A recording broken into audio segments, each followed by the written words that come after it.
The Selfish Giant by Oscar Wilde.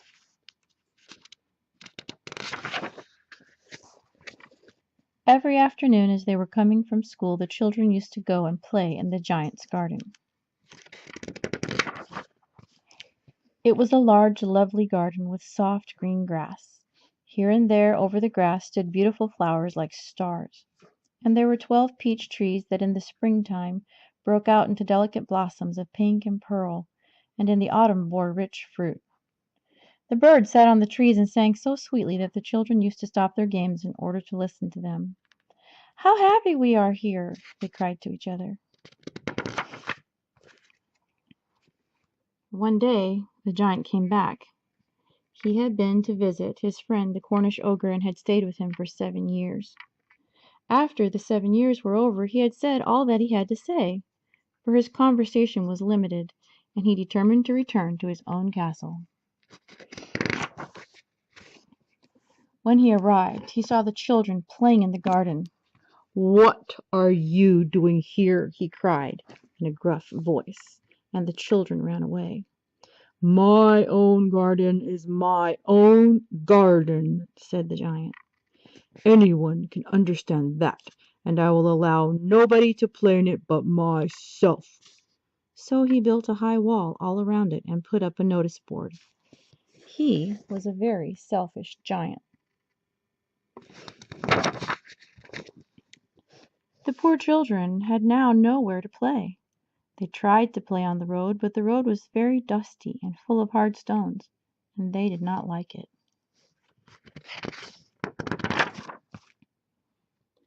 They used to wander around the high walls when their lessons were over and talk about the beautiful garden inside.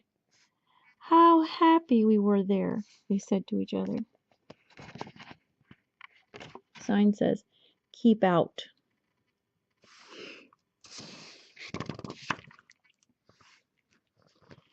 Then the spring came, and all over the country there were little blossoms and little birds.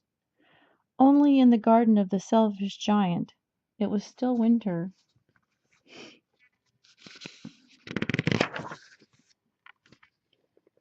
The birds did not care to sing in it, as there were no children, and the trees forgot to blossom. Once a beautiful flower put its head out from the grass, but when it saw the notice board it was so sorry for the children that it slipped back into the ground again and went off to sleep.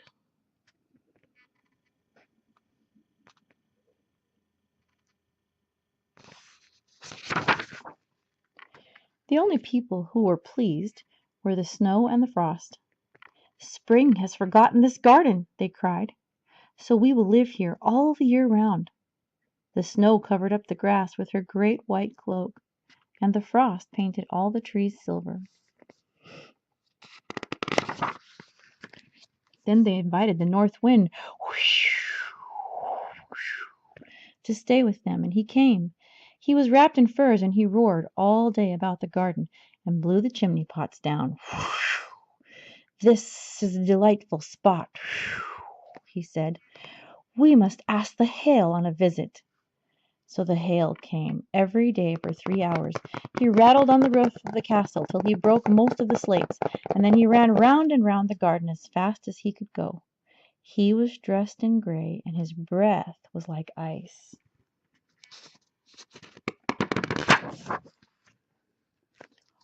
"I cannot understand why the spring is so late in coming," said the selfish giant as he sat at the window and looked out at his cold white garden. "I hope there will be a change in the weather." But the spring never came, nor the summer. The autumn gave golden fruit to every garden, but to the giant's garden she gave none. "He is too selfish," she said. So it was always winter there, and the north wind and the hail and the frost and the snow danced about through the trees.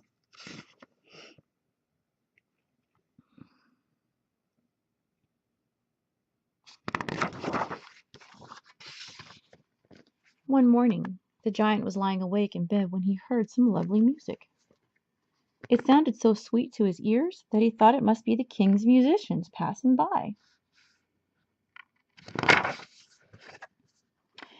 It was really only a little linnet singing outside his window, but it was so long since he had heard a bird sing in his garden that it seemed to him the most beautiful music in the world. Then the hail stopped dancing over his head, and the north wind stopped roaring, and a delicious perfume came to him through the open casement. "I believe the spring has come at last," said the giant, and he jumped out of bed and looked out. What did he see?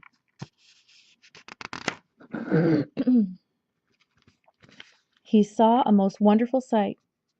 Through a little hole in the wall the children had crept in, and they were sitting in the branches of the trees. In every tree that he could see there was a little child, and the trees were so glad to have the children back again that they had covered themselves with blossoms and were waving their arms gently above the children's heads. The birds were flying about and twittering with delight, and the flowers were looking up through the green grass and laughing. It was a lovely scene, only in one corner it was still winter. It was the farthest corner of the garden, and in it was standing a little boy. He was so small he could not reach up to the branches of the tree, and he was wandering all around it, crying bitterly. Can you see him?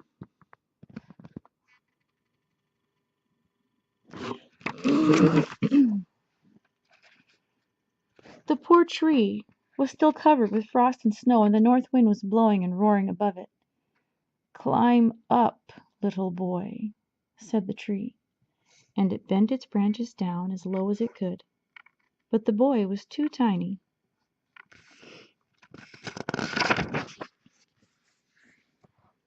And the giant's heart melted as he looked out. "How selfish I have been," he said. "Now I know why the spring would not come here. I will put that poor little boy on the top of the tree, and then I will knock down the wall, and my garden shall be the children's playground forever and ever." He was really very sorry for what he had done. So he crept downstairs and opened the front door quite softly and went out into the garden. But when the children saw him they were so frightened that they all ran away, and the garden became winter again.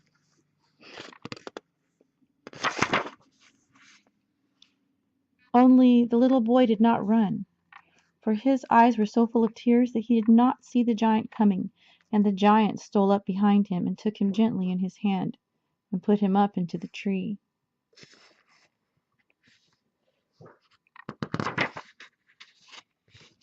And the tree broke at once into blossom, and the birds came and sang on it, and the little boy stretched out his arms and flung them around the giant's neck and kissed him. And the other children, when they saw that the giant was not wicked any longer, came running back, and with them came the spring.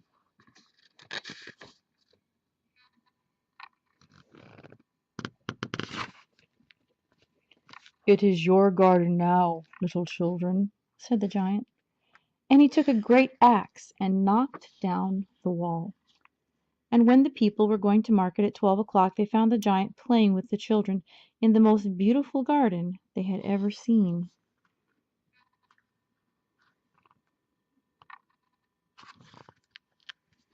All day long they played, and in the evening they came to the giant to bid him good-bye. "But where is your little companion?" he said. "The boy I put in the tree." The giant loved him the best because he had kissed him. "We don't know," answered the children. "He's gone away." "You must tell him to be sure and come tomorrow," said the giant. But the children said they did not know where he lived and had never seen him before, and the giant felt very sad.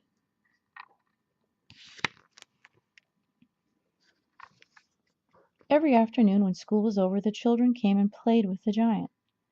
But the little boy whom the giant loved was never seen again. The giant was very kind to all the children, yet he longed for his first little friend and often spoke of him. "How I would like to see him," he used to say. Years went over, and the giant grew very old and feeble.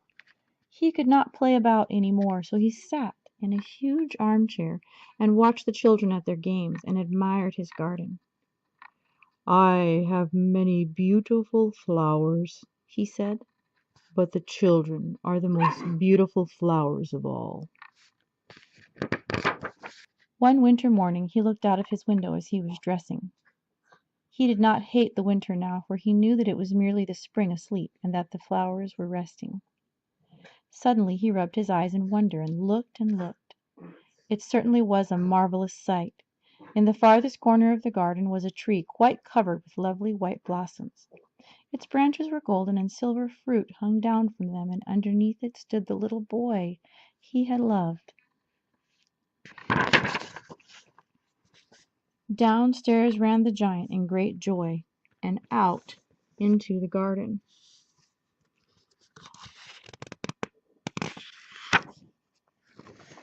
He hastened across the grass and came near to the child.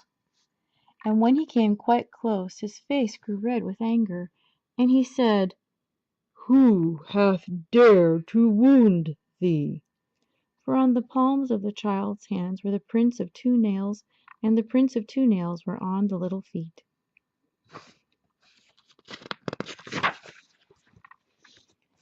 "Who hath dared to wound thee?" cried the giant. "Tell me that I may take my big sword and slay him." "Nay," answered the child, "but these are the wounds of love." "Who art thou?" said the giant, and a strange awe fell on him, and he knelt before the little child. And the child smiled on the giant and said to him, "You let me play once in your garden. Today you shall come with me to my garden, which is paradise." And when the children ran in that afternoon, they found the giant lying dead under the tree, all covered with white blossoms.